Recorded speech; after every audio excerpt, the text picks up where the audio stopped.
ഈ LGBTQ എന്ന നിസ്സഹായ കമ്മ്യൂണിറ്റിക്കെതിരെ ഇവർ നടത്തുന്ന ഹേറ്റ് സ്പീച്ചും അതിനു വേണ്ടിയിട്ട് ഇവർ നടത്തിക്കൊടുക്കുന്ന മണ്ടത്തരങ്ങളും 7-ാം നൂറ്റാണ്ടിലെ മുഹമ്മദിന് ഇഷ്ടമല്ല എന്ന ഒരൊറ്റ കാരണം കൊണ്ട് തന്നെ മറ്റൊരു ധാർമ്മിക പ്രശ്നങ്ങളും പറയാനില്ലാതെ ഇവിടെ നടത്തുന്ന വിഡ്ഢിത്ത പ്രചാരണങ്ങളും ഹേറ്റ് സ്പീച്ചൊക്കെയാണ് നമ്മൾ കഴിഞ്ഞ എപ്പിസോഡിൽ പരിശോധിച്ചത്. ഒറ്റ എപ്പിസോഡിൽ തന്നെ ഇതെല്ലാം ഉൾക്കൊള്ളിക്കാൻ ശ്രമിച്ചത് കൊണ്ട് തന്നെ 1 മണിക്കൂറും 24 മിനിറ്റും ഏകദേശം അതിൽ വന്നിട്ടുണ്ട്. അപ്പൊ പലരും ചിലരൊക്കെ അതിൽ വിയോജിപ്പ് പ്രകടിപ്പിച്ച് ചിലർ പറഞ്ഞത് അങ്ങനെ തന്നെ ചെയ്യണമായിരുന്നു നല്ലത്, അങ്ങനെ ഒറ്റ ഇതിൽ തന്നെ തീർന്നു പോകുമ്പോഴാണ് അതിന്റെ അത് കണ്ടിന്യൂറ്റി കിട്ടുള്ളൂ എന്ന് പറഞ്ഞു. ചിലരൊക്കെ അത് പല കഷ്ണങ്ങളായിട്ട് ചെയ്യേണ്ടിയിരുന്നു എന്നുള്ള നിർദ്ദേശങ്ങളൊക്കെ വന്നു. അപ്പൊ എന്തായാലും നിർദ്ദേശങ്ങൾ പറഞ്ഞവരോടൊക്കെ എല്ലാവർക്കും നന്ദി.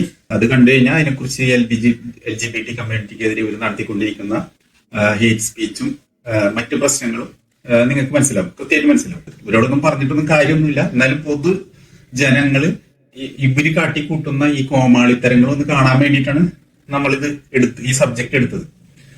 അപ്പോ ഇനി നമുക്ക് ഈ എപ്പിസോഡിൽ പരിശോധിക്കാനുള്ളത് വെച്ച് കഴിഞ്ഞാൽ ഈ വിസ്ഡം ഗ്രൂപ്പിന്റെ തന്നെ ഒരു ഇന്റർനാഷണൽ കൊമേഡിയനാണ് നമ്മുടെ അബ്ദുള്ള ബാസിൽ. മറ്റൊരു കൊമേഡിയനായ താജുദ്ദീൻ സലാഹിയുടെയാണ് ഇനി നമ്മൾ പരിശോധിക്കാൻ പോണത്. അതിന്റെ തൊട്ടു പിന്നാലെ നമുക്ക് അതിനേലും ഏറ്റവും വലിയ മൂത്ത കൊമേഡിയനായ മുജാഹിദ് വലശ്ശേരിനെയും കൂടെ പരിശോധിച്ചിട്ട് ഈ വിഷയം വിടാന്നാണ് എന്റെ തീരുമാനം. അപ്പൊ ആദ്യം തന്നെ നമുക്ക് താജുദ്ദീൻ സലാഹിയുടെ ചില കോമഡികൾ നമുക്കൊന്ന് പരിശോധിക്കാം. സൈക്കോളജിക്കൽ ആയിട്ടുള്ള കൺസേൺ ഉണ്ട്. എന്താണ് DSM എന്ന് പറയുന്നത്? മാനസിക രോഗങ്ങളെ ശരിയാം വിധം നിർവചിക്കുന്ന രോഗത്തെയും അതിന്റെ ഡിസോർഡറുകളെയും ഒക്കെ ഭംഗിയായി പറയുന്ന ലോകത്തെ വളരെ അക്കാദമിക ലോകം സ്വീകരിക്കുന്ന അതിന്റെ ഒരു ഏറ്റവും അടിസ്ഥാനപരമായ ഡിക്ഷണറിയാണ്. അതിൽ കൃത്യമായി പറയുന്നത് gender dysphoria is a clinical condition, not a natural orientation എന്നാണ്. അതായത് DSM അമേരിക്കൻ സൈക്കാട്രിക് അസോസിയേഷന്റെ ഒരു പ്രസിദ്ധീകരണമാണ്. അതിന്റെ ഒരു മാനുവലാണ്. ഇദ്ദേഹം പറയുന്ന ഒരു ഡിക്ഷണറി ഒന്നല്ല, അത് ഡയഗ്നോസ്റ്റിക്സ് ആൻഡ് സ്റ്റാറ്റിസ്റ്റിക്കൽ മാനുവലാണ് ഈ പറഞ്ഞ സാധനം. പിന്നെ DSM എന്ന ചുരുക്കം പേരിൽ അറിയപ്പെടുന്നു. ഇത് DSM 4 കഴിഞ്ഞ് ഇപ്പൊ നിലവിലുള്ള DSM 5 ആണ്. അപ്പൊ ഈ DSM 4 ഇത്തരത്തിലുള്ള ഇന്ന് നമ്മൾ LGBTQ ഇതിലൊക്കെ വരുന്ന സാധനത്തിന് ഒരു ഡിസോർഡർ ആയിട്ട് അവർ കണക്കാക്കിയിരുന്നു. പക്ഷെ അതിൽ നിന്ന് നീക്കിയിട്ട് DSM 5 വന്നപ്പോൾ അത് ഡിസോർഡർ ലിസ്റ്റിലല്ല ഉള്ളത്. പിന്നെ ഇനി നമുക്ക് ഇദ്ദേഹത്തിലേക്ക് വരാം, അതവിടെ നിൽക്കട്ടെ. ഇദ്ദേഹം ഈ DSM-നെ ഒരു വളരെ അക്കാദമിക്കലായിട്ട് വളരെയധികം പുകഴ്ത്തിക്കൊണ്ടാണ് അദ്ദേഹം സംസാരിച്ചത്. അക്കാഡമിയ അംഗീകരിക്കുന്ന ഒരു വിഷയമായിട്ടാണ് അദ്ദേഹം ഉയർത്തിക്കൊണ്ടെന്ന് അദ്ദേഹം അതിന് പുകഴ്ത്തിയിട്ടുണ്ട്. അപ്പൊ ഇനി നമുക്ക് അതെന്താണ് പറയുന്നത് നോക്കാം. അദ്ദേഹം പറഞ്ഞതനുസരിച്ച് ഈ DSM-ല് ഈ gender dysphoria is a clinical condition എന്നാണ് അദ്ദേഹം പറഞ്ഞത്. അദ്ദേഹം പറഞ്ഞത് സത്യമല്ലേ? തീർച്ചയായിട്ടും സത്യമാണ്. കാരണം DSM 5 ജെൻഡർ ഡിസ്ഫോറിയ എന്ന് പറയുന്ന ഒരു ക്ലിനിക്കൽ കണ്ടീഷനാണ്. അപ്പൊ പുള്ളി പറഞ്ഞതല്ലേ കറക്റ്റ്? അപ്പൊ നിങ്ങൾ പറയുന്നത് തെറ്റല്ലേ? അല്ല. അതെന്താ അങ്ങനെ? ഞാൻ തന്നെ ചോദ്യം ചോദിച്ചു ഞാൻ തന്നെ ഉത്തരം പറയണ്ട. അതെന്താ അങ്ങനെയാണെന്നാണ് നമ്മൾ പരിശോധിക്കാൻ പോണത്. അപ്പൊ ഇദ്ദേഹം പറഞ്ഞതല്ല, അല്ലെങ്കിൽ ഇദ്ദേഹം മനസ്സിലാക്കിയതല്ല എന്ന് മാത്രം. ഇദ്ദേഹം ഈ അവിടെ നോക്കി കുറ്റിയും കോലൊക്കെ പറിച്ചിട്ട് അവിടെ നിന്ന് ഈ കടലാസ് പെറുക്കി പറയുന്ന കാര്യങ്ങളാണ്. ഇതൊന്നും അദ്ദേഹം വസ്തുതാപരമായിട്ട് വായിച്ചു മനസ്സിലാക്കിയോ ആഴത്തിലിറങ്ങി പരിശോധിച്ചിട്ടോ പറയണല്ല. എവിടെന്നെങ്കിലും കേട്ടതോ വാട്സപ്പ് യൂണിവേഴ്സിറ്റി വഴി കണ്ടെത്തിയതോ അതുപോലുള്ള കാര്യങ്ങളാണ് ഈ വന്നിരുന്നു ക്യാമറക്ക് മുമ്പിൽ ഇരുന്ന് വിളിച്ചു പറയണത്. ഇവർക്ക് അതിനൊന്നും ഒരു മടിയാണോന്നുമില്ല. അപ്പൊ ഈ DSM 5 ഈ gender dysphoria is a clinical condition എന്ന് പറയുന്നുണ്ട്. അത് ഏതർത്ഥത്തിലാണെന്ന് ഇദ്ദേഹത്തിന് മനസ്സിലായിട്ടില്ല. അവിടെയാണ് അദ്ദേഹത്തിന് പറ്റിയ പ്രശ്നം. അപ്പൊ ഞാനിത് പറഞ്ഞു കഴിയുമ്പോൾ ചിലപ്പോൾ അദ്ദേഹം ഈ DSM 5 തള്ളിക്കളയേണ്ടതായിട്ട് വരും. അപ്പൊ അതിലേക്കാണ് നമുക്ക് പോകാനുള്ളത്.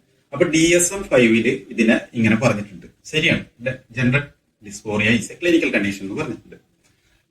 അത് ജെൻഡർ ഐഡന്റിറ്റിനെ ക്വസ്റ്റ്യൻ ചെയ്തുകൊണ്ടല്ല പറഞ്ഞേക്കണം, മറിച്ച് ഈ ജെൻഡർ ഡിസ്ഫോറിയ വന്നിട്ട് അവരുടെ തൊഴിലിലും പഠനത്തിലും മറ്റ് വിവിധ രംഗങ്ങളിലും അവർക്ക് പബ്ലിക് പ്രസൻസിൽ അവർക്ക് വരുന്ന ഒരുപാട് പ്രശ്നങ്ങളുണ്ട്. അവരനുഭവിക്കുന്ന ഒരുപാട് മാനസിക സമ്മർദ്ദങ്ങളുണ്ട്.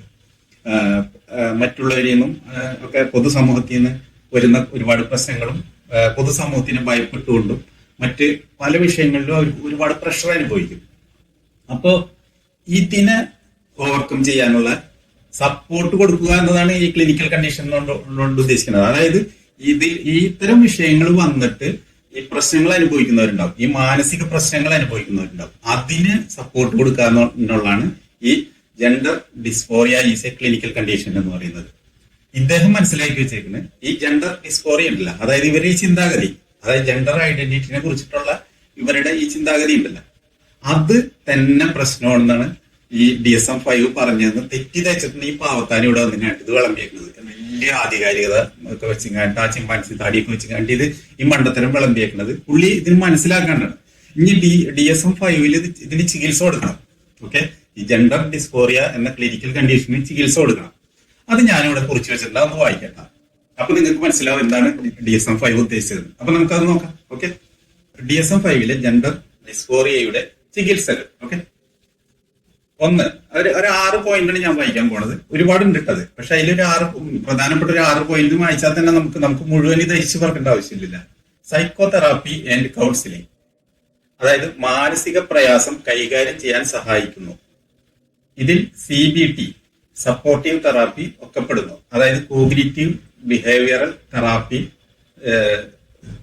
സപ്പോർട്ടീവ് തെറാപ്പി ഒക്കെ ഉൾപ്പെടുന്ന, അതിനാണ് CBT എന്ന് പറയുന്നത്, കോഗ്നിറ്റീവ് ബിഹേവിയറൽ തെറാപ്പി എന്നുള്ളത്. ഇതൊക്കെ ഉൾപ്പെടുന്നു. ഇത് എന്തിനു വേണ്ടിയിട്ടാണെന്ന് വെച്ച് കഴിഞ്ഞാൽ ഇവരുടെ ഈ പ്രശ്നം ഉണ്ടല്ലോ, അതായത് ഇങ്ങനെ ഈ ജെൻഡർ ക്രൈസിസ് മൂലം ഇവർക്ക് വരുന്ന പബ്ലിക്കിൽ വരുന്ന പ്രശ്നങ്ങളുണ്ടല്ലോ, പെരുമാറ്റ വൈകല്യങ്ങള്, പഠനത്തിലും ജോലിയിലും വരുന്ന കുഴപ്പങ്ങൾ, ഇത് പരിഹരിക്കാനുള്ളതാണ്. അല്ലാണ്ട് ഇവരെ ജെൻഡറിൽ നിന്ന് മറ്റേ ആദ്യത്തെ ജെൻഡറിലേക്ക്, അതായത് അസൈൻഡ് ജെൻഡറിലേക്ക് തിരിച്ചു കൊണ്ടുപോകാനല്ല, എക്സ്പീരിയൻസ്ഡ് ജെൻഡറിൽ നിന്ന് അസൈൻഡ് ജെൻഡറിലേക്ക് തിരിച്ചു പോകാനുള്ള ട്രീറ്റ്മെന്റിന്റെ ഭാഗമല്ലത്. ഈ പാവം അത് തെറ്റിദ്ധരിച്ചു വെച്ചേക്കാണ്. എന്ത് ചെയ്യാൻ പറ്റും? മദ്രസ പൊട്ടരുന്ന് വിളിക്കണതിൽ നമുക്ക് വിഷമമുണ്ട്, പക്ഷെ എന്ത് ചെയ്യും ഇങ്ങനെയൊക്കെ കണ്ടു കഴിഞ്ഞാൽ.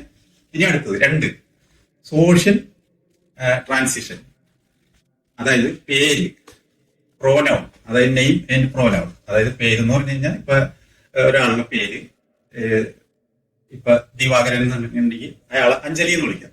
ഓക്കെ, അപ്പൊ പേര് മാറ്റി, അപ്പൊ അയാള് അതിൽ സാറ്റിസ്ഫൈഡ് ആവും. ആ പേര് മാറ്റുമ്പോൾ അയാൾ സാറ്റിസ്ഫൈഡ് ആവും. ഇതിനു വേണ്ടി സമൂഹം കൊടുക്കേണ്ട സപ്പോർട്ടാണ് വേണ്ടി, അല്ലെങ്കിൽ ഡോക്ടേഴ്സ്, ഇതിന്റെ തെറാപ്പിസ്റ്റുകൾ കൊടുക്കേണ്ട സപ്പോർട്ടിനെ കുറിച്ച് പേര് മാറ്റാം. പ്രോനൗൺ, അതായത് ഇതുവരെ അവൻ എന്നൊക്കെ വിളിച്ചിരുന്നില്ലേ, എടാ അവൻ എന്നൊക്കെ വിളിച്ചിരുന്നില്ലേ, അത് ഇനി മുതൽ അവൾ, എടി എന്നൊക്കെ വിളിക്കണം. അതാണ് പ്രോനൗൺ ഉദ്ദേശിക്കുന്നത്. വസ്ത്രങ്ങൾ, അവരുപയോഗിക്കുന്ന ഇപ്പൊ പുരുഷ വസ്ത്രങ്ങളാണെങ്കിൽ സ്ത്രീ വസ്ത്രങ്ങൾ, സ്ത്രീകൾ ഓപ്പോസിറ്റ് ആണെന്നുണ്ടെങ്കിൽ സ്ത്രീ വസ്ത്രങ്ങൾക്ക് പകരം പുരുഷ വസ്ത്രങ്ങൾ കൊടുക്കണം. ഹെയർ സ്റ്റൈല്, അതായത് അവർ ഇതുവരെ പുരുഷന്മാരുടേതായ ഹെയർ സ്റ്റൈൽ ആണെങ്കിൽ സ്ത്രീകളുടേതാക്കണം, സ്ത്രീകളുടെ ആണെങ്കിൽ നേരെ ഓപ്പോസിറ്റ് ആക്കണം. എന്നിവ മാറ്റി എക്സ്പീരിയൻസ്ഡ് ലിംഗത്തിന് അനുസരിച്ച് മാറ്റുക. അതായത് ഇപ്പൊ അസൈൻഡ് ജെൻഡർ എന്ന് പറഞ്ഞു കഴിഞ്ഞാല് ആ മനുഷ്യൻ ജനിക്കുമ്പോ, ഒരു കുട്ടി ജനിക്കുമ്പോ നമ്മളൊക്കെ പുറത്തുനിന്ന് കാണുന്ന ജെൻഡറിനെയാണ് അസൈൻഡ് ജെൻഡർ എന്ന് പറയുന്നത്. അപ്പൊ നമ്മള് ഒരു കുട്ടി ആൺകുട്ടിയാണോ പെൺകുട്ടിയാണോ എന്ന് ജനിച്ചു കിടക്കുന്ന ഒരു കുട്ടീനെ തീരുമാനിക്കുന്നതല്ല, അതിനെയാണ് ഈ അസൈൻഡ് ജെൻഡർ എന്ന് പറയുന്നത്. പക്ഷെ ആ കുട്ടി വളർന്നു വരുമ്പോൾ ആ കുട്ടി തിരിച്ചറിയുന്നതാണ് എക്സ്പീരിയൻസ്ഡ് ജെൻഡർ എന്ന് പറയുന്നത്. അപ്പൊ ഈ അസൈൻഡ് ജെൻഡറിൽ നിന്ന് ഈ ജെൻഡർ ഡിസ്ഫോറിയ ഉള്ളവരെ എക്സ്പീരിയൻസ് ജെൻഡറിലേക്ക് മാറാനുള്ള full emotional and scientific support കൊടുക്കാനാണ് ഇവിടെ ഈ DSM-5 പറയുന്നത്.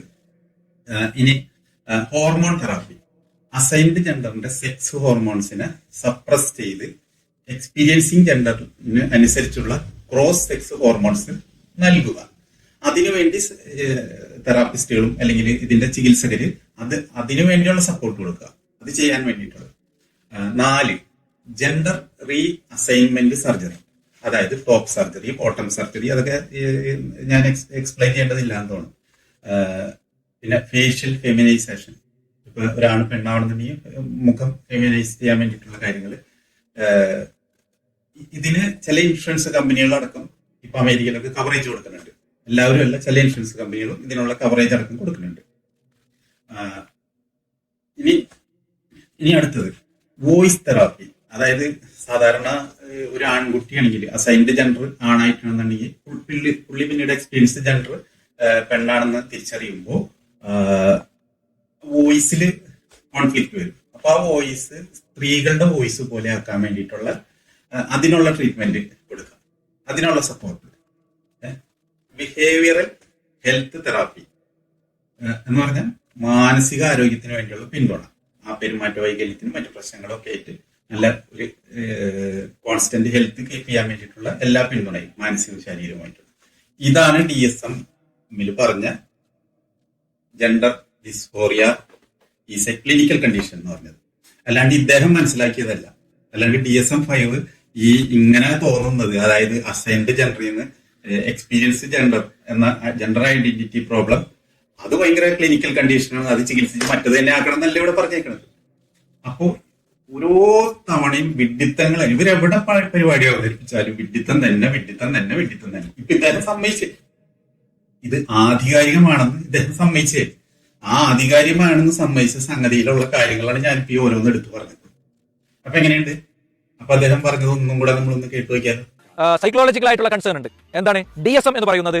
മാനസിക രോഗങ്ങളെ ശരിയാംവിധം നിർവചിക്കുന്ന രോഗത്തെയും അതിന്റെ ഡിസോർഡറുകളെയും ഒക്കെ ഭംഗിയായി പറയുന്ന ലോകത്തെ വളരെ അക്കാദമിക ലോകം സ്വീകരിക്കുന്ന അതിന്റെ ഒരു ഏറ്റവും അടിസ്ഥാനപരമായ ഡിക്ഷണറിയാണ്.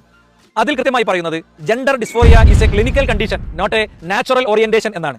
അപ്പൊ സംഗതി ആധികാരികമാണെന്ന് അദ്ദേഹം സമ്മതിച്ച് എഗ്രി ചെയ്ത് കഴിഞ്ഞു. ഇനി പിന്മാറോ എനിക്കറിഞ്ഞൂടാ. ഇനി പെരുമാറേണ്ടി വരും. കാരണം ഞാനിപ്പോ ഇത് പറയുന്നത് കേട്ടിട്ട് ഇനിയിപ്പോ അദ്ദേഹം പരിശോധിക്കുമ്പോ അദ്ദേഹത്തിന് ബോധ്യപ്പെട്ട് കഴിഞ്ഞാൽ അത് ആധികാരികമല്ല, അത് ഭയങ്കര കുഴപ്പം പിടിച്ച സ്ഥാനം, അത് ഹറാമാണ്, DSM ഹറാമാണ്, DSM അടുപ്പിക്കേണ്ട, അത് കൊള്ളൂല എന്നൊക്കെ ഇനി പറയേണ്ടി വരും. അപ്പൊ ആ വിഡിത്തം മനസ്സിലായിരിക്കും. ഇന്ന് നമുക്ക് അടുത്ത വിഡിത്തിലേക്ക് പോവാം. ഇത്തരം തിന്മകൾ പിറന്നു വീണ നാടുകൾ റിട്ടേൺ ബാക്കാണ്. അവർ അമേരിക്കയൊക്കെ ഈ പറയുന്ന കാര്യത്തെ 100% വിലക്കിക്കൊണ്ടുള്ള നിയമത്തിലേക്കോ നിയമനിർമ്മാണത്തിലേക്കോ പോയിരിക്കുകയാണ്. It will henceforth be the official policy of the United States government that there are only two genders, male and female. ഇത്തരം തിന്മകൾ പിറന്നു വീണ നാടുകൾ, അതായത് ഇത് അമേരിക്കനൊക്കെയാണ് ഉദ്ദേശിച്ചിരിക്കുന്നത്. അമേരിക്ക അതല്ലാത്ത നിയമ നിർമ്മാണത്തിലേക്ക് പോയിക്കൊണ്ടിരിക്കുകയാണെന്നാണ് പറഞ്ഞത്. നടക്കൂല ഉസ്താദെ, നടക്കൂല. കാരണം ട്രംപ് എന്ന് പറഞ്ഞു കഴിഞ്ഞാല് നമുക്കറിയാം മുഹമ്മദിന്റെ ഒരു ചെറിയൊരു അംശം. മുഹമ്മദിനെ അപേക്ഷിച്ച് ട്രംപ് വളരെ പാവമാണ്. നമുക്ക് ട്രംപിനെ അങ്ങനെയൊന്നും നമുക്ക് ആക്ഷേപിക്കും, മുഹമ്മദിനൊന്നും കൂട്ടി ആക്ഷേപിക്കും മോശമാണ്. എനിക്ക് ട്രംപിനോട് അഭിപ്രായ വ്യത്യാസം ഉണ്ടെങ്കിൽ പോലും ഈ മുഹമ്മദിനെയൊക്കെ കൂട്ടി ട്രംപിനെ ആക്ഷേപിക്കുന്നതിൽ എനിക്ക് അഭിപ്രായമില്ല. കാരണം അത്രയും മോശമൊന്നുമല്ല ട്രംപ്. അപ്പോ മുഹമ്മദിന്റെ ഒരു ചെറിയ സ്വഭാവം ട്രംപിനുണ്ട്. പക്ഷെ പ്രശ്നം എന്താണെന്ന് വെച്ച് കഴിഞ്ഞാൽ മുഹമ്മദ് വിരുദ്ധനാണ്. അദ്ദേഹത്തിന്റെ ശിഷ്യനായ നാള് വെടിയേറ്റ് മരിച്ച ആ കിർക്കിനെയൊക്കെ അറിയില്ല. അദ്ദേഹം അടുത്ത മുഹമ്മദ് വിരുദ്ധനാണ്. അപ്പൊ അങ്ങനെയുള്ളവരാണ് ഇതിന് കൂട്ടിയിരിക്കണത്. അത്തരത്തിലുള്ള പിന്തിരിപ്പന്മാരാണ് ഈ ഉസ്താദിന്റെ ഇത്തരം വാദങ്ങൾക്ക് കൂട്ടുള്ളത്. അത് മനസ്സിലാക്കുക ആദ്യം. ഇനിയും അമേരിക്കയിൽ നടക്കുമെന്നുള്ളതാണ്. നടത്തൂല അവര്. കാരണം വെച്ച് കഴിഞ്ഞാൽ അത്തരം രാജ്യങ്ങളൊക്കെ ഒരുപാട് അവര് ബേസിക് സ്ട്രക്ചർ തന്നെ അവർ ഒരുപാട് പുരോഗമിച്ചു കഴിഞ്ഞു. പിന്നെ ഒരു പിന്തിരിപ്പം ഭരണാധികാരി വന്നിട്ട് അങ്ങനെയാണ്, ആനയാണ് ചേനയാണ് എന്നൊക്കെ പറഞ്ഞു കഴിഞ്ഞാൽ ഇത് പാകിസ്ഥാനല്ല, ബംഗ്ലാദേശ് അല്ല, മറ്റു മുസ്ലിം രാജ്യങ്ങളല്ല. ഓക്കെ, അത് മറക്കരുത്. മുസ്ലിം രാജ്യങ്ങളുടെ സോഷ്യൽ ഇൻഫ്രാസ്ട്രക്ചർ തന്നെ വെരി ബാഡ് ആയതുകൊണ്ട് എന്ത് മണ്ടത്തരവും എന്ത് വിഡിത്തരവും എന്ത് ജനാധിപത്യ വിരുദ്ധതയും ഒക്കെ അവിടെ നടപ്പിലാവും. പക്ഷെ അമേരിക്ക പോലുള്ള രാജ്യങ്ങളിലെ സോഷ്യൽ ഇൻഫ്രാസ്ട്രക്ചർ ഒരുപാട് ഡെവലപ്ഡ് ആയതുകൊണ്ട് ഇതുപോലെ പിന്തിരിപ്പന്മാര് താൽക്കാലികമായി ചില അവരുടെ അമേരിക്കൻ ജനതയുടെ നിരാശയുടെ മറ്റു ഫലമായിട്ട് വന്നാൽ തന്നെ ഇത്തരം ഒരു പരിപാടി നടക്കില്ല കേട്ടോ. അപ്പൊ ഉസ്താദ് അതിനുവേണ്ടി കലം വെച്ചിട്ടുണ്ടെങ്കിൽ ഇപ്പൊ തന്നെ അത് വാങ്ങി പുറത്തേക്ക് വെച്ചു, അല്ലെങ്കിൽ കാലത്തിന്റെ മൂട് കഴിയും. ഓക്കെ, ഇനി നമുക്ക് അടുത്ത മണ്ഡലത്തിലേക്ക് പോകാം. ഇപ്പൊ റഷ്യയിലൊക്കെ എന്താ അറിയോ വലിയ ആഹ്വാനങ്ങൾ വന്നത്? സ്കൂളിലെ കുട്ടികളോട് ചോദിക്കുക, നിങ്ങൾ പ്രഗ്നന്റ് ആകുമോ, നിങ്ങൾക്ക് പൈസ തരാനാണ് സർക്കാർ ചോദിക്കുന്നത്. അങ്ങനത്തെ അവസ്ഥയ്ക്ക് എത്തിയിട്ടുണ്ട്. ആ അവസ്ഥയിലേക്ക് ഈ നാടിനെ കൊണ്ടുപോകാൻ ഒരു മഹാനടനെയും ആരും അനുവദിക്കില്ല.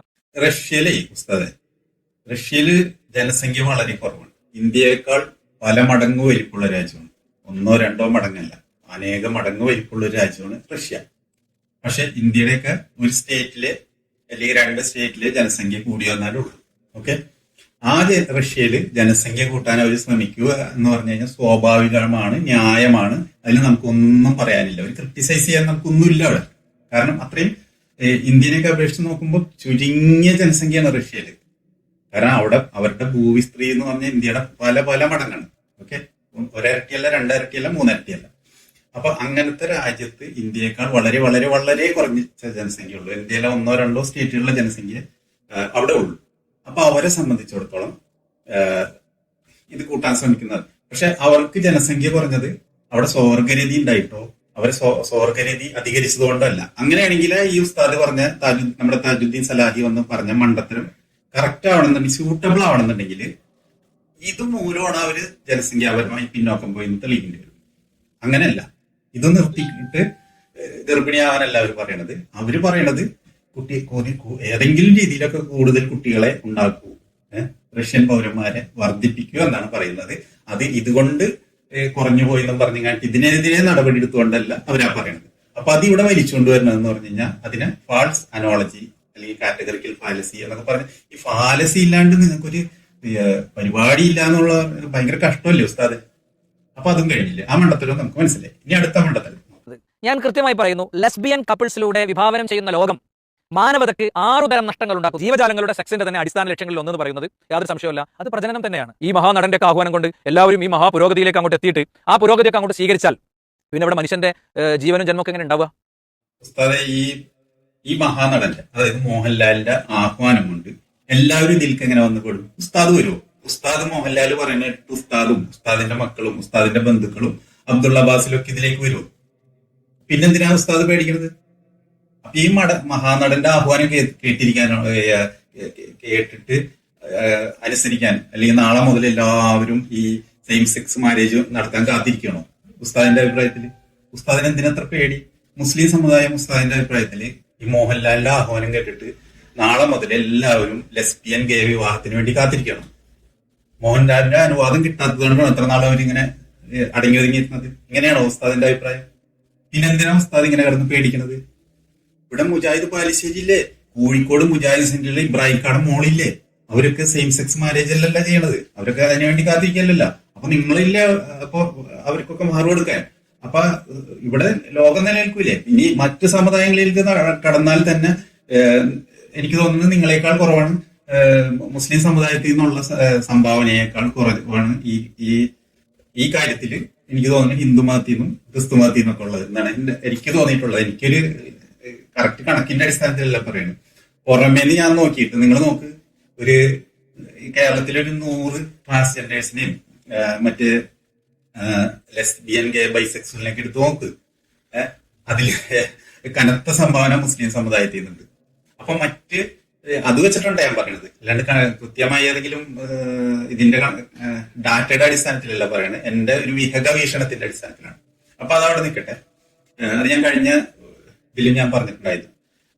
ഇനിയിപ്പോ പറയാനുള്ളത്, അപ്പൊ ഇവിടെ ഉള്ള ക്രിസ്ത്യാനി ആയാലും മുസ്ലിം ആയാലും മതവിശ്വാസം ഇല്ലാത്തവരായാലും ശരി, ഇവരൊന്നും ബഹുഭൂരിപക്ഷം ഇത് ചെയ്യൂല. പിന്നെന്തിനാ പേടിക്കണേ? ഇന്ത്യയാണെങ്കിലും ജനസംഖ്യ വർദ്ധിച്ചിട്ടുള്ള ഒരു ക്രൈസിസ് അല്ലാണ്ട് ജനസംഖ്യ കുറഞ്ഞത് കൊണ്ട് ഒരു ഭീഷണിയോ ഒരു ക്രൈസിസോ നേരിടുന്ന ഒരു രാജ്യവുമല്ല.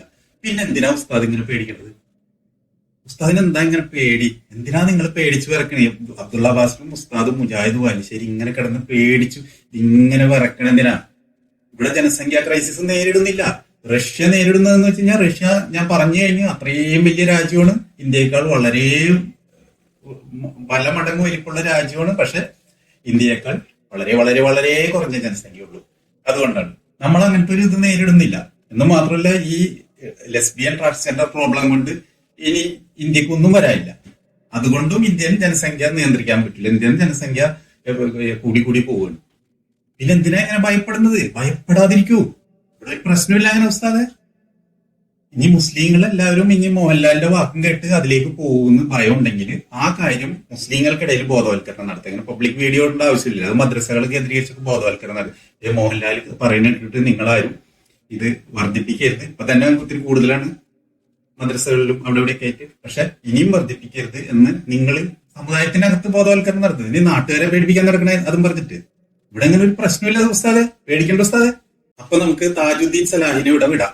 അദ്ദേഹം പറഞ്ഞ മണ്ടത്തരങ്ങളൊക്കെ നമ്മൾ ഒരു വിഹക വീക്ഷണമാണ് നടത്തിയത്, ഡീപ്പായിട്ടല്ല. ഡീപ്പായിട്ട് മറ്റേ വിഷയത്തിലേക്ക് പറഞ്ഞ അബ്ദുള്ള അബ്ബാസിലിന് കൊടുത്ത മറുപടിയിലുള്ളതിന്റെ പേരിൽ നമ്മളൊരു ചെറിയ ഒരു ഓട്ടപ്രദക്ഷിണ ഇവിടെ നടത്താൻ ഉദ്ദേശിക്കുന്നുള്ളൂ. ഇനി നമുക്ക് നമ്മുടെ ഒരു മെയിൻ കൊമേഡിയനായ മുജാഹിദ് ബാലിശ്ശേരി, കേരള സമൂഹത്തിലെ ഒരു ആസ്ഥാന കൊമേഡിയൻ ഗ്രൂപ്പിൽപ്പെട്ട മത കോമഡികളുടെ ഗ്രൂപ്പിൽപ്പെട്ട മുജാഹിദ് ബാലിശ്ശേരി നമുക്ക് പരിശോധിക്കാം. മോഹൻലാലിന്റെ പേര് പറയുമ്പോൾ എനിക്കൊരു അറപ്പ് തോന്നാറുണ്ട്. കാരണം വളരെ മോശമായതൊരു സപ്പോർട്ട് ചെയ്യുന്ന ഒരാളായിട്ട് അദ്ദേഹം മാറി. എന്താ വാർഡ് കിട്ടി? ഈ മുജാഹിദ് ബാലിശ്ശേരി എന്ന് പറഞ്ഞാൽ ഒരു മോഹൻലാൽ ഫാനായിരുന്നു. സത്യത്തിൽ എനിക്കത് അറിഞ്ഞൂടായിരുന്നു. ഞാൻ അദ്ദേഹത്തിന്റെ ഈ വീഡിയോ കണ്ടപ്പോഴാണ് ഞാൻ അറിയണത് ഈ മുജാഹിദ് ബാലിശ്ശേരി ഒരു മോഹൻലാൽ ഫാനായിരുന്നു. അപ്പോ അദ്ദേഹം അമിത പ്രതീക്ഷയാണ് മോഹൻലാലിൽ വെച്ചത്. ഈ മുഹമ്മദ് കഴിഞ്ഞു കഴിഞ്ഞാൽ മുജാഹിദ് ബാലിശ്ശേരിക്ക് ഏറ്റവും ഇഷ്ടം മോഹൻലാലിനായിരുന്നു. ഉദാഹരണത്തിന് ഒരു കിന്നരത്തുമ്പികൾ കാണാൻ പോകുന്നതിന് മുമ്പ് സുന്നത്തായിട്ട് ഒരു മോഹൻലാൽ സിനിമ കാണും. കിന്നരത്തുമ്പികൾ കണ്ടിറങ്ങിയതിന് ശേഷം സുന്നത്തായിട്ട് വേറൊരു മോഹൻലാൽ സിനിമയും മുജാഹിദ് ബാലിശ്ശേരി കാണുമായിരുന്നു എന്നൊക്കെ എനിക്കിപ്പോ തോന്നുന്നുണ്ട്. ഇത് കേട്ടപ്പോ തോന്നണ. അപ്പോ ഇപ്പൊ പക്ഷെ അദ്ദേഹത്തിന് ഉറപ്പായി മോഹൻലാൽ വളരെ വലിയ നഷ്ടമാണ് ജീവിതത്തിൽ വിളിച്ചു വരുത്തിയത്. ഇതുപോലൊരു പണ്ഡിതന്റെ ഫാൻ എന്ന സ്ഥാനത്ത് നിന്ന് മോഹൻലാൽ തെറിച്ചു പോവുകയാണ് ചെയ്തത്. മോഹൻലാലിന്റെ ഏറ്റവും പ്രശസ്തനായ ഒരു ഫാൻ ആണ് ഈ വിസ്റ്റം ഗ്ലോബലിന്റെ ഒരു അതിഭീകര ജിഹാദി പണ്ഡിതനായ മുജാഹിദ് ബാലുശ്ശേരിയായിരുന്നത്. ആ സ്ഥാനം അദ്ദേഹത്തിന്റെ മനസ്സിൽ നിന്ന് തെറിച്ചങ്ങോട്ട് പോയി. മുജാഹിദ് ബാലുശ്ശേരി ഇപ്പൊ അറപ്പായി മാറി. അത് വലിയൊരു നഷ്ടമായിട്ട് മോഹൻലാൽ എന്റെ ഈ വോയിസ് കേൾക്കുകയാണെങ്കിൽ മനസ്സിലാക്കണം. ഓക്കെ, അദ്ദേഹം ഈ കിന്നരത്തുമ്പികൾ കാണാൻ പോകുന്നതിന് മുമ്പ് മോഹൻലാൽ സിനിമ കാണും, കണ്ടതിന് ശേഷം കാണും. രണ്ട് സുന്നത്ത് പോലെ കണ്ടിരുന്ന ഒരാളാണ്. മോഹൻലാലിനെ മനസ്സിൽ വെച്ച് ആരാധിച്ചിരുന്ന ഒരു വ്യക്തിയാണ്. ഇപ്പൊ ഒരു അറപ്പായിട്ട് മാറി. ഓക്കെ, ആ കാര്യം ഈ വീഡിയോ കണ്ടപ്പോഴാണ് എനിക്ക് കൃത്യമായിട്ട് അതിന്റെ ആ സീരിയസ്നെസ് മനസ്സിലാവുന്നത് ഇപ്പോഴാണ്. അപ്പൊ ആ കാര്യം മനസ്സിലായില്ലേ? ലോകത്തിന്റെ പുരോഗതി എന്നേക്കുമായി നിന്നു പോകണമെന്നും ലോകത്തിലെ എല്ലാ എയർപോർട്ടുകളും അടച്ചുപൂട്ടണമെന്നും ലോകത്തിലെ എല്ലാ വിദ്യാഭ്യാസ സ്ഥാപനങ്ങളും ഇനി മുതൽ ഉണ്ടാകരുത് എന്ന് വാദിച്ച രണ്ട് പെൺകുട്ടികൾ, ലോകത്ത് മനുഷ്യകുലം ഇനി ഒരു 100 കൊല്ലത്തിന് ശേഷം വേണ്ട എന്ന് തീരുമാനിച്ച രണ്ട് പെൺകുട്ടികൾ, മുസ്ലിം സമുദായത്തിലെ രണ്ട് ഷെറുകൾ, നാഷണൽ വേസ്റ്റുകൾ, അതിന് പകരം 18-ാം വട്ടത്തിങ് വെച്ച കരിക്കുക. ലോകത്തിന്റെ പുരോഗതി നിന്നു പോകണമെന്ന് ആഗ്രഹിച്ച പെൺകുട്ടികൾ, ഒരു 100 വർഷം കഴിഞ്ഞാൽ ലോകത്ത് മനുഷ്യൻ വേണ്ട എന്ന് ആഗ്രഹിച്ച പെൺകുട്ടികൾ, അതാണ് ആദിലയും നൂറിയും. ഒന്ന് ആലോചിച്ച് നോക്കിയേ. അപ്പൊ എനിക്കൊരു സംശയം, 2025 മുതൽ ഇനി ഇവിടെ നിന്ന് അങ്ങോട്ട് പുതിയ ആദമും ഹവ്വയുമായി മനുഷ്യവംശം നിലനിർത്താനും വ്യാപിപ്പിക്കാനുമുള്ള ആദവും ഹവ്വയുമായി ആദിലയെയും നൂറയെയും അള്ളാഹു തെരഞ്ഞെടുത്തോ? ജിബ്രീൽ ആ കാര്യം കൊണ്ട് ബാലുശ്ശേരി ഉസ്താദിന്റെ അടുത്ത് വന്നോ? വന്നെങ്കിൽ അത് വ്യക്തമാക്കൂ. കോഴിക്കോട് മുജാഹിദ് സെന്ററിലെ ഇബ്രാഹിം കാട് മോളുണ്ട്. ഓക്കെ, അത് ബാലുശ്ശേരി ഉസ്താദ് തന്നെ പറഞ്ഞാണ്. ബാലുശ്ശേരി ഉസ്താദിന്റെ വൈഫുണ്ട്, ബാലുശ്ശേരി ഉസ്താദുണ്ട്, അബ്ദുള്ള ബാസിലുണ്ട്, മറ്റേ ഹിലാലുണ്ട്, ഷുക്കൂറുണ്ട്, ഷാഹുൽ ഹമീദ് ഉണ്ട്. ഇവര് തന്നെ നമ്മളെ ഈമാനുള്ള മനുഷ്യരുണ്ട്. പിന്നെ കാഫറിങ്ങൾ ഇഷ്ടം പോലെ ആവശ്യത്തിലധികം ഇവിടെ ഉണ്ട്. ഇതൊന്നും ഒരു ശരിയായ നിലപാടല്ല. ഈ കാഫറിങ്ങളൊക്കെ ഇങ്ങനെ അത്രയധികം അധികരിക്കാന്ന് പറഞ്ഞു കഴിഞ്ഞാൽ തന്നെ രസമുള്ള ഒരു പരിപാടി അല്ലെങ്കിലും ഉണ്ട്. അപ്പൊ മനുഷ്യ സമൂഹത്തിന് ഇവിടെ ഒന്നും സംഭവിക്കാൻ പോലില്ല. ആദിലെ നൂറേം ഇനി അതുപോലെ ഒരു 100 പേര് വേറെ വന്നാലും. പക്ഷെ ബാലുശ്ശേരി ഉസ്താദ് കംപ്ലീറ്റ്, അതായത് 2025 മുതൽ ഇനി അങ്ങോട്ട് മനുഷ്യ സമൂഹത്തിന്റെ വർധനയ്ക്കായി ഈ ആദിലയിൽ നൂറയിലും പ്രതീക്ഷ അർപ്പിച്ചിരിക്കുകയാണ്. ആദിലയും നൂറയും വിചാരിച്ചാൽ മാത്രമേ ഇനി മനുഷ്യ സമൂഹത്തിന് ഒരു നിലനിൽപ്പുള്ളൂ എന്നത് ഞെട്ടിക്കുന്ന ഒരു അറിവായിട്ട് എന്റെ മനസ്സിലുണ്ട്. എനിക്ക് നിങ്ങളും ഞെട്ടിയില്ല ഇത് കേട്ടിട്ട്. കാരണം ഈ നിങ്ങൾ ആരെങ്കിലും എപ്പോഴെങ്കിലും വിചാരിച്ചിട്ടുണ്ടോ ഈ ആദിലയും നൂറയ്ക്ക് വേണമെങ്കിൽ ഇനി 2025 മുതൽ മനുഷ്യ സമൂഹത്തിന്റെ പുരോഗതിയും മറ്റു കാര്യങ്ങളും, LKG നിറക്കല്, RKG നിറക്കല്, എയർപോർട്ട് നിറക്കല്, എയർപോർട്ടുകൾ സജീവാവല്, സ്കൂളുകൾ സജീവാവലൊക്കെ ഇതിലൊക്കെ ഉത്തരവാദിത്തം അതിലേക്ക് നൂറക്കുവാണെന്ന് ഉള്ള അറിവ് ഇതിൽ എത്ര പേർക്ക് ഉണ്ടായി? ഉള്ളൊരു കൈ വെക്കണണ്ട. കയ്യോ കാലോ എന്ത് വേണേലും പോയിക്കോ, കാരണം ഇപ്പം മറ്റുള്ളൊരു കാണില്ല. അപ്പോ എന്തൊരു കഷ്ടമാണെന്ന് നോക്കിയേ. ഈ രീതിയിൽ അതിലെ നൂറേൻ പോവുകയാണെന്നുണ്ടെങ്കിൽ ആദിലെ നൂറേനെ എനിക്ക് സപ്പോർട്ട് ചെയ്യാൻ പറ്റില്ല. ആദിലാനോടും നൂറനോടും എനിക്ക് പറയാനുള്ളത്, നിങ്ങളിലാണ് അള്ളാഹു ജിബ്രീല് ബാലുശ്ശേരി ഉസ്താദിന് അറിവ് കൊടുത്തിട്ടുണ്ട്. ആദിലെ നൂറയില്ലെങ്കിൽ മനുഷ്യ സമൂഹത്തിന്റെ പുരോഗതി നിന്നു ആകുകയാണ്. ഇനി ഇവിടെ നിന്ന് അങ്ങോട്ട് മനുഷ്യ സമുദായത്തിന് ഒരു ഇതുണ്ടാവില്ല. ഇന്ത്യ തന്നെ ജനരഹിതമായി പോകാൻ പോവാണ്. ഒക്കെ ബാലുശ്ശേരി ഉസ്താദിന് ജിബ്രീല് പണ്ട് പെൻഷൻ പറ്റി പോയതാണ്. മുഹമ്മദിന്റെ ഡ്യൂട്ടി കഴിഞ്ഞിട്ട് പെൻഷൻ പറ്റി പോയതാണ്. ഇപ്പൊ അദ്ദേഹത്തിനെ വീണ്ടും അള്ളാഹു ഒരു ഡെപ്യൂട്ടി ആയിട്ട് വീണ്ടും ഈ ബാലുശ്ശേരി ഉസ്താദിന്റെ അടുത്തേക്ക് വിട്ടിട്ട് ഇനി മുതൽ ആദിലെ നൂറയാണ് മനുഷ്യ സമുദായത്തിന്റെ ഈ വ്യാപനത്തിനും പുരോഗതിക്കും, എയർപോർട്ടുകൾ സജീവമാവാനും, സ്കൂളുകൾ LKG UKG ഒക്കെ പിന്നെ അത് കൂടാതെ RKGയിൽ ആ ടിന്നിൽ RKG നടക്കാനൊക്കെ ആള് കാണുമല്ലോ. അപ്പൊ അതൊക്കെ ബാലുശ്ശേരി ഉസ്താദ് ഇനി ആദിലെ നൂറയിലാണ് ഇത് വെച്ചേക്കുന്നത്. അള്ളാഹു തീരുമാനിച്ചാണ് അത് ബാലുശ്ശേരി ഉസ്താദിനെ അറിയിച്ചിട്ടുണ്ട്. കാരണം സാധാരണക്കാരെ സംബന്ധിച്ചിടത്തോളം ഇവിടെ ആവശ്യത്തിലധികം ആൾക്കാരുണ്ട്. ഈ ലെസ്ബിയൻ ഗേ LGBT കമ്മ്യൂണിറ്റി എന്ന് പറഞ്ഞാൽ തന്നെ 5 to 8% ആണ്. അതിൽ തന്നെ ലെസ്ബിയൻ ഗേ മാത്രമേ സെയിം സെക്സ് മാരേജ് നടത്തുള്ളൂ. ബൈസെക്ഷൽസ് ഒക്കെ ഓപ്പോസിറ്റ് സെക്സിൽ നിന്ന് വിവാഹം കഴിക്കും. അവർക്ക് വേറൊരു സെയിം സെക്സിലുള്ള ആളുകളായിട്ട് ബന്ധപ്പെടാനും കൂടെ സാധിക്കും എന്ന് മാത്രമേ ഉള്ളൂ. അല്ലാതെ അവര് വിവാഹം സാധാരണ ഹെട്രോ വിവാഹം അവർക്ക് നടക്കും. അപ്പൊ ഇവിടെ അങ്ങനെ ഇത് ലെസ്ബിയൻ ഗേ മാത്രമായിട്ട് ഒതുക്കി നിർത്തി കഴിഞ്ഞാൽ ഈ 5 to 8% എന്നുള്ള പിന്നെ ഒരുപാട് കുറയും.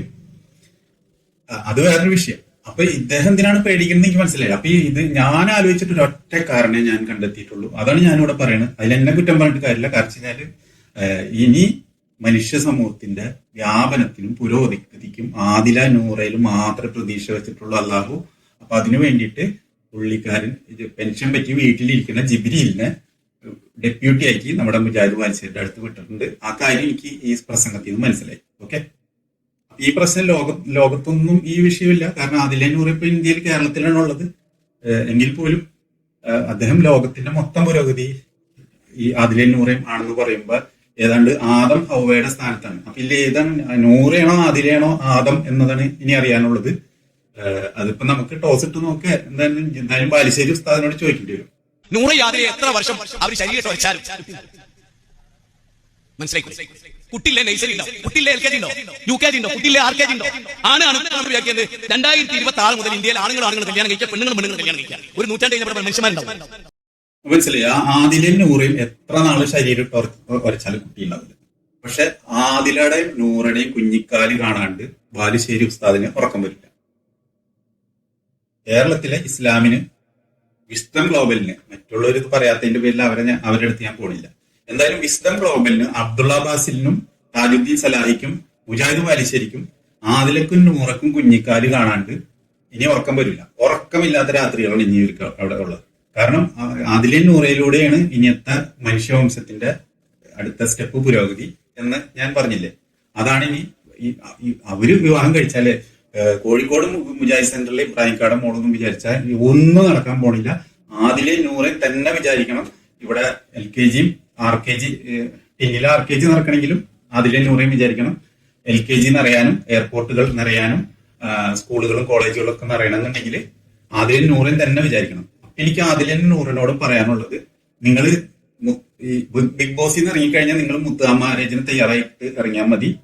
ഒരുപക്ഷെ നിങ്ങൾക്ക് ഇഷ്ടമില്ലായിരിക്കും ഹെറ്ററോസെക്ഷൽ മാരേജിന്, പക്ഷെ സമ്മതിച്ചേ പറ്റുള്ളൂ. കാരണം ഇത് അള്ളാഹുവിന്റെ തീരുമാനവും ജിബിരിയിലും അറിയിച്ചു കഴിഞ്ഞിട്ട് ഡെപ്യൂട്ടി ആയിട്ട് വിട്ടാണ് ജിബിരിലിനെ. കാരണം ജിബിരിയിൽ പെൻഷൻ പറ്റിയിരിക്കുകയായിരുന്നു മുഹമ്മദിന്റെ ദൗത്യം കഴിഞ്ഞിട്ട്.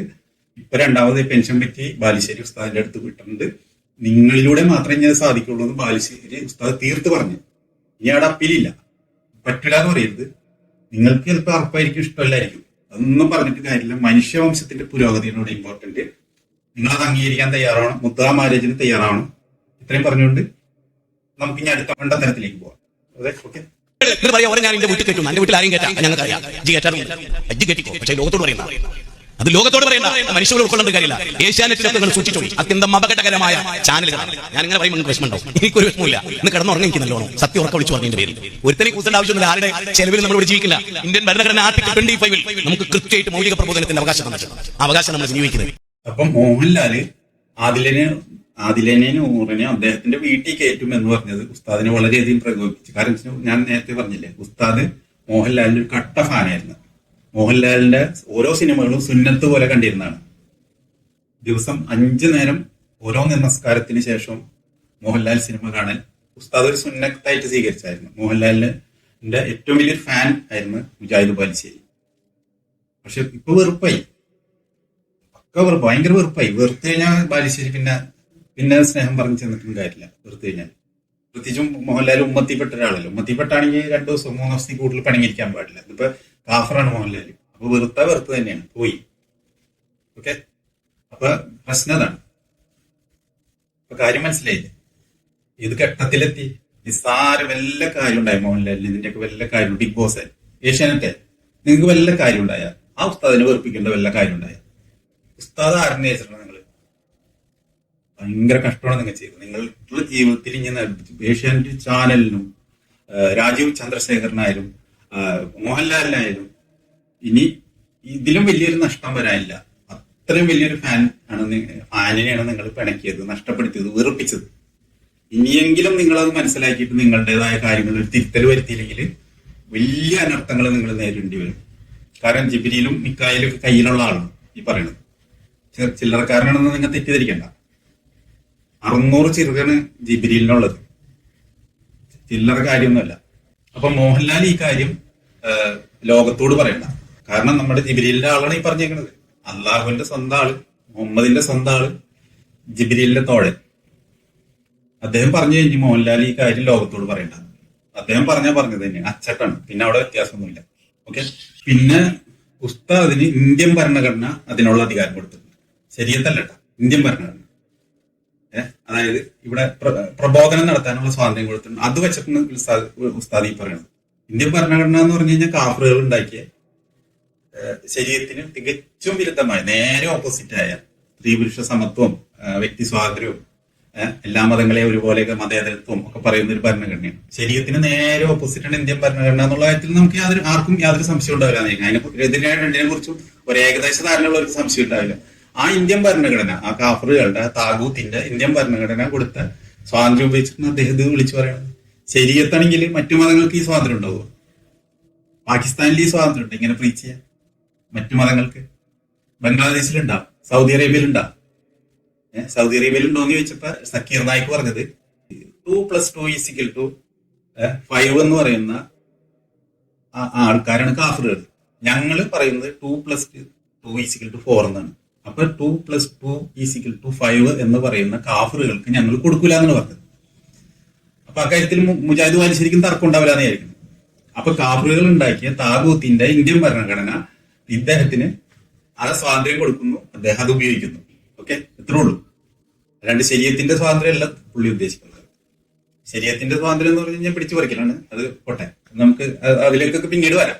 ഈ വിഷയത്തിൽ നമുക്കിപ്പോ അതിലേക്ക് പോകണ്ട. അപ്പൊ അതും മനസ്സിലായില്ലേ? എല്ലാം നമുക്ക് ഓരോന്നോരോന്ന് മനസ്സിലാക്കി വരാം. ഇനി നമുക്കൊരു നല്ല കിഡിലം പെർഫോമൻസിലേക്കാണ് അടുത്ത് കിടക്കാനുള്ളത്. അതായത് വിഡ്ഢിത്തത്തിന്റെ ഏറ്റവും പീക്ക് ലെവൽ എന്ന് പറയാവുന്ന മണ്ഡലത്തിലേക്ക് നമുക്ക് പോകാം. ഞാൻ ഇങ്ങനെ വിചാരിക്കും, മോഹൻലാലിന്റെ അച്ഛനും മമ്മൂട്ടിന്റെ ബാപ്പയും കല്യാണം കഴിച്ചു ഇരിക്കാം. മോഹൻലാലും ഉണ്ടാവില്ല, മമ്മൂട്ടി ഉണ്ടാവില്ല. ഉണ്ടാവോ? ആ കോമൺ സെൻസ് ഇല്ലാത്ത ഒരുത്തനാണ് ബിഗ് ബോസ് കിടന്ന് നിരങ്ങുന്നത്. ഫാൻസ് കയറി തല്ലിവിടുന്ന കേട്ടോ. എന്ത് മഹാത്മാഗാന്ധിയുടെ അച്ഛനും നെഹ്റുവിന്റെ അച്ഛനും കല്യാണം കഴിച്ചാൽ മഹാത്മാഗാന്ധി ഉണ്ടാവില്ല, നെഹ്റു ഉണ്ടാവും. ഇത് കോമൺ സെൻസ് ഉള്ള മനസ്സിലാവും. വലിയ ജീനിയസ് ഒന്നും അറിയില്ല. മോഹൻലാലിന്റെ അച്ഛനും ഈ ആദില നൂറ പോലെ മോഹൻലാലിന്റെ അച്ഛനും മമ്മൂട്ടിയുടെ വാപ്പയും തമ്മിൽ കല്യാണം കഴിച്ചാൽ മോഹൻലാലും ഉണ്ടാവില്ല, മമ്മൂട്ടി ഉണ്ടാവില്ല. മഹാത്മാഗാന്ധിയുടെ അച്ഛനും നെഹ്റുവിന്റെ അച്ഛനും തമ്മിൽ കല്യാണം കഴിച്ചാൽ നെഹ്റു ഉണ്ടാവില്ല, മഹാത്മാഗാന്ധി ഉണ്ടാവില്ല. അപ്പൊ ഉസ്താദിന്റെ ശാസ്ത്രീയമായ അറിവുകളുടെ ആ ഭാണ്ഡം ഇങ്ങനെ അഴിഞ്ഞു വീഴുന്നു. ഇത് കേട്ടിരിക്കുന്ന മദ്രസ പൊട്ടന്മാർ അല്ലെങ്കിൽ സുഡാപ്പികൾ കോരിത്തിരിക്കുന്നുണ്ടാവുന്ന കാര്യത്തിൽ നമുക്ക് യാതൊരു സംശയമില്ല. ശരിയല്ലേ? പക്ഷെ എനിക്ക് പറയാനുള്ളതാണ്, ഉസ്താദെ, മോഹൻലാലോ മമ്മൂട്ടിയോ മഹാത്മാഗാന്ധിയോ ജവഹർലാൽ നെഹ്റുവോ പ്രിയപ്പെട്ട അള്ളാഹുവിന് ഞാൻ മോഹൻലാൽ ബോധിപ്പിക്കുന്ന അപേക്ഷ, ഇന്ന വീട്ടിൽ ഇന്നയാളുടെ മകൻ കാഫറായ ഇന്നയാളുടെ മകനായിട്ട് എന്നെ ജനിപ്പിക്കണം, ഇന്ന നൂറ്റാണ്ടിൽ ജനിപ്പിക്കണം എന്ന് വിനീതമായി അഭ്യർത്ഥിച്ചു കൊള്ളുന്നു. താങ്കൾക്കും സിംഹാസനത്തിനും ഒക്കെ സുഖം തന്നെ, സിംഹാസനത്തിന് കേടുപാടുകളില്ല, ചെതൽ പിടിച്ചിട്ടില്ല എന്ന് വിശ്വസിക്കുന്നു, നിർത്തട്ടെ എന്ന് പറഞ്ഞ് അപേക്ഷ കൊടുത്തിട്ടാണോ അവര് ജനിച്ചത്? അല്ല ഉസ്താദെ, അവര് ജനിച്ചു, അത്രേ ഉള്ളൂ. അവരുടെ റിക്വസ്റ്റ് പ്രകാരം ജനിച്ചതല്ല. അവരുടെ മാതാപിതാക്കള് കല്യാണം കഴിച്ചു. റീപ്രൊഡക്റ്റീവ് സിസ്റ്റത്തിലൊന്നും പ്രോബ്ലംസ് ഒന്നും ഇല്ലാത്തതിന്റെ പേരിൽ അവര് ജനിച്ചു, അത്രേ ഉള്ളൂ. അനേകം മനുഷ്യര് അതൊന്നും ഇല്ലാത്തവരും ദരിദ്രരായിട്ടും നാടോടികളും ഒക്കെ ജനിക്കുന്നുണ്ട്. ഓക്കെ, അപ്പൊ അക്കൂട്ടത്തില് അങ്ങനെ 2 മനുഷ്യർ ജനിച്ചു. ആ മനുഷ്യർ പിന്നീട് പ്രശസ്തരായി മാറി. ഇന്ന് കാണുന്ന മോഹൻലാലോ മമ്മൂട്ടിയോ പിന്നീട് മഹാത്മാഗാന്ധിയോ അല്ലെങ്കിൽ ജവഹർലാൽ നെഹ്റു ഒക്കെ പോലുള്ള അറിയപ്പെടുന്ന മറ്റു വ്യക്തികളും ജനിച്ചു. ഇത്രേ ഉള്ളൂ. അത് ജനിച്ചില്ലെങ്കിൽ എന്ത് സംഭവിക്കും? ജനിച്ചില്ലെങ്കിലും ലോകം ഇതുപോലെ പോകും. ഇന്ന ആളുകൂടി ഇല്ലെങ്കിൽ ലോകത്തിന് യാതൊന്നും സംഭവിക്കാനില്ല, ലോകത്തിന്റെ തൂണൊടിയില്ല. മനസ്സിലായില്ലേ? അല്ലെങ്കിൽ ആകാശത്തിന്റെ കാണാണ്ട് ഉയർത്തി നിർത്തിയുള്ള തൂണൊടിയില്ല, അല്ലാഹു അതൊടിയാനൊന്നും പോണില്ല. ഞാൻ ജനിച്ചില്ല എന്ന് വെച്ചിട്ട് അല്ലെങ്കിൽ ഉസ്താദ് ജനിച്ചില്ല എന്ന് വെച്ചിട്ട് ആകാശത്തിന്റെ തൂണൊടിയില്ല. ഇനി അള്ളാഹുവിന്റെ സിംഹാസനത്തിന്റെ കാലൊടിയോ എനിക്ക് അറിഞ്ഞൂടാ. അത് നിങ്ങളുടെ ടെക്നോളജിയുടെ ഭാഗമാണ്. എന്തായാലും ഇവിടുത്തെ ശാസ്ത്രീയമായിട്ടും മറ്റു കാര്യങ്ങളും ഒക്കെ വെച്ച് നോക്കിക്കഴിഞ്ഞാൽ മറ്റു മതങ്ങളെ സംബന്ധിച്ചിടത്തോളം ഇന്നാള് ജനിച്ചു ഇന്നാള് ജനിച്ചില്ല എന്ന് വെച്ചിട്ട് ഇവിടെ ഒന്നും ലോകത്തിന് വിശേഷിച്ചൊന്നും സംഭവിക്കാനില്ല. അപ്പൊ അവർ ജനിച്ചു, അത്രേ ഉള്ളൂ. അതേസമയം ഇപ്പൊ ഈ മമ്മൂട്ടിയോ മോഹൻലാലോ ജനിച്ചു, സമ്മതിച്ച് ഈ മോഹൻലാലിനെ കൊണ്ട് നാട്ടുകാർക്ക് ഒരു ഉപദ്രവമില്ല. അദ്ദേഹം സിനിമാ നടനായി, അദ്ദേഹത്തിന്റെ ജോലി നോക്കി, അദ്ദേഹത്തിന്റെ പാട് നോക്കി ജീവിക്കുന്നു. ആരെയും ഉപദ്രവിക്കുന്നില്ല, മോശം വാക്കുകൊണ്ട് ആരെയും അധിക്ഷേപിക്കുന്നില്ല, ആരുടെയും വികാരങ്ങളെ വ്രണപ്പെടുത്തുന്നില്ല. അദ്ദേഹത്തിന്റെ താല്പര്യങ്ങൾ നോക്കി ജീവിക്കുന്നു. അദ്ദേഹം ചിലപ്പോൾ ആരെയും ഉപകാരം ചെയ്തില്ലെങ്കിൽ പോലും, എനിക്ക് അറിഞ്ഞോട് ഉപകാരം ചെയ്യുന്നുണ്ടോ, ഇനി ഉപകാരം ചെയ്തില്ലെങ്കിൽ പോലും ഉപദ്രവം ചെയ്യുന്നില്ല എന്നുള്ള കാര്യത്തിൽ ഉറപ്പാണ്. കാരണം ഉപദ്രവം ചെയ്യുന്ന നമ്മ എന്തായാലും അറിയും. ഉപകാരം ചെയ്യുന്നത് രഹസ്യമാണെന്നുണ്ടെങ്കിൽ നമ്മ അറിയില്ല. ഉപദ്രവം ചെയ്താൽ എന്തായാലും എങ്ങനെയെങ്കിലും അത് വെളിയിലെത്തും, നമ്മൾ അറിയും. അപ്പൊ എടുത്തു പറയത്തക്ക ഒരു സമൂഹത്തിന് ഒരു ആന്റി സോഷ്യൽ ആയിട്ടുള്ള ഒരു കാര്യം അദ്ദേഹം ചെയ്തില്ല. ഒരു സ്പർദ്ധ ഉണ്ടാക്കുന്നില്ല, വർഗീയത പറയുന്നില്ല, ഒന്നും പറയുന്നില്ല. പക്ഷെ താങ്കൾ പറഞ്ഞ വർഗീയത ഒന്ന് കേട്ടോക്കെ, ഞാൻ ഇവിടെ പ്ലേ ചെയ്യാം. കച്ചവടമല്ലേ, ബിസിനസ്സുകാരല്ലേ, ഒരു മിഷൽ അണ്ടർസ്റ്റാൻഡിംഗിൽ പോണ്ടേ. ക്ഷേത്രോത്സവത്തിന് 50 രൂപ എടുത്തു കൊടുക്കും. നീ ശിർക്കിലാണ്, നീ മനസ്സിലാക്കിക്കോ. നീ ശിർക്കിനെ പ്രോത്സാഹിപ്പിക്കുന്നു. ഗുരുതരമായ പാപത്തിനാണ് നീ കൂട്ടുനിൽക്കുന്നത്. ഞങ്ങൾക്ക് വേശ്യാലയം നടത്താൻ പണം തരണമെന്ന് നോട്ടീസ് ആയിട്ട് വന്നാൽ ഹിന്ദുക്കൾക്ക് നിങ്ങൾ കൊടുക്കോ? വളരെ പ്രധാനപ്പെട്ട ഒരു പോയിന്റ് അവർക്ക് കൊടുക്കോ? ഇല്ല ഇല്ല ഇല്ല. ഒരാള് ഗുരുവായൂരപ്പ രക്ഷിക്കണേ എന്ന് പ്രാർത്ഥിക്കുന്നു. ഫോർ എക്സാമ്പിൾ, അയാൾ ജീവിതത്തിൽ ഒരിക്കലും വ്യഭിചരിച്ചില്ല, ജീവിതത്തിൽ ഒരിക്കലും സുവർഗരതിയിൽ ഏർപ്പെട്ടില്ല, ജീവിതത്തിൽ ഒരിക്കലും അയാൾ പലിശ കൊടുത്തില്ല, ഒരു തെറ്റും അയാൾ വേറെ ചെയ്തില്ല, എല്ലാവർക്കും നല്ല സേവനം ചെയ്തു. അയാൾ സ്വർഗത്തിലെത്തുവോ? ഇസ്ലാം പറയുന്നില്ല. എന്തുകൊണ്ട്? ഗുരുവായൂരപ്പ രക്ഷിക്കണേ എന്ന് പ്രാർത്ഥിച്ചതിന്റെ പേരിൽ മാത്രം. താങ്കളോട് നന്മക്ക് വേണ്ടിയല്ല സംസാരിച്ചത്. അതായത് മനുഷ്യരോട് നല്ല മനുഷ്യനാവാനല്ല പറയേണ്ടത്, മുസ്ലിം ആവാനാണ്. നല്ല മനുഷ്യനാണോ അല്ലേ അതിലെ യാതൊരു പ്രസക്തിയില്ല, മുസ്ലിം ആയാലേ കാര്യമുള്ളൂ എന്നാണ് പറയുന്നത്. അതായത് എത്ര നന്മ ചെയ്താലും ഗുരുവായൂരപ്പ രക്ഷിക്കണേ എന്ന് പറഞ്ഞു കഴിഞ്ഞാല് ഒരു രക്ഷയില്ല, നരകത്തിൽ പോകുന്നതാണ്. ഏറ്റവും വലിയ തിന്മ എന്ന് പറയുന്നത് ശിർക്കാണ്. ഓക്കെ, അപ്പൊ താങ്കൾ ഇവിടെ സ്പർദ്ധ ഉണ്ടാക്കുകയാണ്. ഇത് ഹിന്ദുക്കൾക്ക് ഭൂരിപക്ഷമുള്ള ഗുരുവായൂരപ്പ രക്ഷിക്കണേ എന്ന് പറയുന്നവർക്ക് മൃഗീയ ഭൂരിപക്ഷമുള്ള രാജ്യമാണ് ഇന്ത്യ. അവിടെ നിന്നുകൊണ്ടാണ് താങ്കൾ ഇന്ത്യൻ ഭരണഘടനയുടെ കാഫറുകൾ തന്നെ ഉണ്ടാക്കിയ ഇന്ത്യൻ ഭരണഘടനയുടെ ബലത്തില് താങ്കൾ ഈ വക തോന്നിയാസങ്ങൾ വിളിച്ചു പറഞ്ഞത്. ഇത് വർഗീയ സ്പർദ്ധ ഉണ്ടാക്കലല്ലേ? കാരണം ഓരോരുത്തർക്കും മതം എന്ന് പറഞ്ഞു കഴിഞ്ഞാൽ അവരുടെ പൈതൃകവും മാതൃകവും ഒക്കെയാണ്. അവരെ മാതാവോ പിതാവോ ഏതിൽ ജനിച്ചു, അവരെ സ്നേഹിക്കുന്ന മാതാവ് അല്ലെങ്കിൽ പിതാവ് അവരൊക്കെ ഏതിൽ ജനിച്ചു, ആരുടെ കൂടെയാണ് അവർ നിൽക്കുന്നത്, ആരുടെ കൂടെയാണ് വളരുന്നത്, ആ സംസ്കാരം ഉൾക്കൊണ്ടിട്ടാണ് അവര് വളർന്നു വരാം. അതനുസരിച്ച് അവരുടെ പൈതൃകവും അല്ലെങ്കിൽ മാതൃകയൊക്കെയാണ് മതം എന്ന് പറയുന്നത്. പിന്നെ അതിനെ ന്യായീകരിക്കാനും അതനുസരിച്ച് ജീവിക്കാനും അതാണ് പ്രപഞ്ച സത്യം എന്ന് വിശ്വസിക്കാനും മനുഷ്യന് ഉള്ളൊരു സ്വാഭാവികമായ ഒരു ടെൻഡൻസിയാണ്. ഇത് തന്നെയാണ് ബഹുഭൂരിപക്ഷം മുസ്ലിങ്ങളുടെ അവസ്ഥ. എന്നിട്ട് താങ്കൾ അതൊന്നും ഉൾക്കൊള്ളാതെ താങ്കളുടെ മുഹമ്മദ് പറഞ്ഞ മണ്ടത്തരമാണ് ഈ ലോകത്തിലെ പ്രപഞ്ച സത്യമെന്നും അതിൽ വരാത്തവരൊക്കെ മോശക്കാരാണെന്നും അതിൽ വരാത്തവരൊക്കെ നരകത്തിൽ പോകുന്ന പിശാചുക്കളാണെന്നും പറഞ്ഞുകൊണ്ട് എത്ര നന്മ ചെയ്താലും കാര്യമില്ല അതിൽ വിശ്വസിച്ചു എന്നൊക്കെ പറഞ്ഞിങ്ങാട്ടാണ് ചെയ്യണത് താങ്കൾ പ്രസംഗിക്കണത്. മനസ്സിലായില്ലേ? അതുപോലെ ക്ഷേത്രത്തിന് പിരിവ് കൊടുക്കുമ്പോ സൗഹാർദ്ദ നിലക്ക് ഇപ്പൊ ഒരു ഇസ്ലാം മതം വിശ്വസിക്കുന്ന ഒരാളായിരിക്കും, ഒരു സെയ്തു എന്ന് പറഞ്ഞൊരാള്. ഈ സെയ്തുവിന്റെ വീട്ടില് അവിടുത്തെ ആൾക്കാർ സൗഹൃദ നിലക്ക് അദ്ദേഹത്തിന്റെ കളിക്കൂട്ടുകാരുണ്ടാവും, പലരും ഉണ്ടാവും. ഇതുപോലെ ഹിന്ദു മതത്തിൽ ജനിച്ചു വളർന്ന വിശ്വാസികൾ വന്നിട്ട് ഇങ്ങനെ ഇവിടുത്തെ ക്ഷേത്രം പുതുക്കി പണിയുന്നുണ്ട് എന്ന് പറയുമ്പോൾ അയാൾ 50 രൂപ കൊടുത്തു കഴിഞ്ഞാൽ അത് ശിർക്കാണ്. ഗുരുതരമായ വേശ്യാലയത്തിന് കൊടുക്കുന്നതിലും വലിയ ശിർക്കാണ്, തെറ്റാണെന്നാണ് താങ്കൾ പഠിപ്പിച്ചത്. മനസ്സിലായില്ലേ? അതങ്ങനെ ആവൂല. കാരണം ഇത് സൗഹാർദ്ദ നിലക്കാണ് ചെയ്യണത്. ഇത് ഇങ്ങനെ നമ്മൾ ഉൾക്കാഴ്ച കിട്ടിയിട്ട് ചെയ്യണം. പക്ഷെ അവിടെയൊക്കെ താങ്കൾ ഇവിടെ ഇത് ചെയ്യണം. താങ്കളുടെ ഇവിടെ ആരിഫ് ഹുസൈന്റെ ജബ്ബാർ മാഷ അല്ലെങ്കിൽ ലിയാഖത്തിന്റെ പ്രസംഗങ്ങളല്ല ഈ കുടുംബ ഗ്രൂപ്പുകളിൽ വരുന്നത്. ഈ BJP-ക്കാരോ അല്ലെങ്കിൽ അവരുടെ ഹൈന്ദവ സംഘടനകളോ അവരെ കുടുംബ ഗ്രൂപ്പുകളിൽ അവരുടെ ഹിന്ദുത്വ ഇത് വിജയിപ്പിക്കാൻ വേണ്ടി ഈ ജബ്ബാർ മാഷ പ്രസംഗങ്ങളോ ആരിഫ് ഹുസൈന്റെ പ്രസംഗങ്ങളോ എല്ലാം ഉപയോഗിക്കാം. കാരണം അവരൊക്കെ മതവിമർശകരാണ്, ഇതെല്ലാവർക്കും അറിയാം. ഇത് മതവിമർശകരാണ്. അപ്പൊ ആ മതവിമർശകരെ ഒരു ക്രിട്ടിക്കലായിട്ട് ആളുകൾ സമീപിക്കുള്ളൂ. അവർ പറയുന്ന പലതും ഇഷ്ടപ്പെട്ടാൽ പോലും ആ രീതിയിലേ സമീപിക്കുള്ളൂ. പക്ഷെ ഈ മതത്തിനകത്തുള്ള ഒരു മൊയ്ലിയാര് ഈ വക ഇത് പറഞ്ഞു കഴിഞ്ഞാൽ അത് ഈ ഹിന്ദുത്വക്കാര് പ്രചരിപ്പിക്കുന്ന കാര്യങ്ങൾക്ക് ആധികാരികത ഉണ്ടാക്കി കൊടുക്കുകയാണ്. അവര് പറയുന്നത് സത്യമാണെന്നുള്ളതിന് കൃത്യമായ തെളിവാണ് ഉണ്ടാക്കി കൊടുക്കുന്നത്. അതല്ലേ ബാലുശ്ശേരി ഇവിടെ ചെയ്തുകൊണ്ടിരിക്കുന്നത് ഈ സമൂഹത്തിൽ കാലങ്ങളായിട്ട്. അതിന്റെ പേരിൽ താങ്കൾക്കെതിരെ കേസ് വന്നത്. നമ്മളിവിടെ ന്യൂനപക്ഷമാണെന്നും ബഹുഭൂരിപക്ഷം വരുന്ന ഹിന്ദുക്കളുള്ള ഒരു നാട്ടില് അവരുടെ ക്ഷേത്രത്തിനെയും അവരുടെ വിശ്വാസത്തിനെയും ആക്ഷേപിക്കുകയും അപമാനിക്കുകയും ചെയ്യല്ലേ? ആദർശത്തിന്റെ പേരും പറഞ്ഞു കണ്ട് നിങ്ങൾ ചെയ്തു വരുന്നത് വർഷങ്ങളായിട്ട് സ്ഥിരം ഇത് തന്നെയല്ലേ പറഞ്ഞുകൊണ്ടിരിക്കുന്നത്. അതിന്റെ മറ്റൊരു വേർഷൻ മാത്രമല്ല ഇപ്പൊ ഈ ആദിലേക്ക് നൂറൊക്കെ എതിരെയുള്ളത്. യഥാർത്ഥത്തിൽ ആദിലേക്ക് നൂറും ചെയ്യുന്നതിലും ഏറ്റവും വലിയ തിന്മ മറ്റതാണെന്നല്ലേ, ചെറുക്കാണെന്നല്ലേ നിങ്ങളുടെയൊക്കെ വിശ്വാസം. അപ്പൊ മോഹൻലാല് ഇതുപോലുള്ള വെറുപ്പിന്റെ സ്പീച്ചുകളോ ഇതുപോലുള്ള കാര്യങ്ങളോ ചെയ്യുന്നില്ല. എന്നാൽ നിങ്ങൾ ഈ ഹിന്ദുത്വ വിഭാഗങ്ങൾക്ക് വളർന്നു വരാൻ വേണ്ടിയിട്ടുള്ള എല്ലാ വെള്ളവും വളവും കൊടുക്കണം. അതായത് നിങ്ങൾ അവരുടെ മുത്താണ്. മനസ്സിലായി? അതുപോലെ തന്നെ നിങ്ങൾ സുന്നികളെ ആക്ഷേപിക്കുന്നുണ്ട്. സുന്നികളെ നിങ്ങൾ ആക്ഷേപിക്കുന്നത് ഈ RSSനെ ആക്ഷേപിക്കുന്നതിലും ഭീകരമായിട്ടാണ്. ആ പ്രസംഗം ഒന്ന് കേട്ടു. ഒരു മനുഷ്യനോട് അല്ല കാണിക്കുന്ന ഏറ്റവും വലിയ കാരുണ്യം APK സുന്നിയാകാതിരിക്കുക എന്നുള്ളതാണ്. അങ്ങനെ ഒരാളാകുന്നില്ലെങ്കിൽ ഒന്ന് നിരീശ്വരവാദിയായാൽ പോലും സാധ്യതയുണ്ട്. കാരണം പിന്നെ തൗഹീദ് സ്വീകരിച്ചോ വേറോട്ട് പോകില്ല. പക്ഷെ സുന്നിയാകാതിരിക്കുക. കാരണം നിരീശ്വരവാദിയായ കാഫറിന്റെ ശിക്ഷയുള്ളൂ, മുശ്രിക്കിന്റെ ശിക്ഷയല്ല. മുശ്രിക്കിന്റെയും കാഫറിന്റെയും കൂടെ ശിക്ഷ ഒരേ സമയം അനുഭവിക്കുക സുന്നിയായാൽ.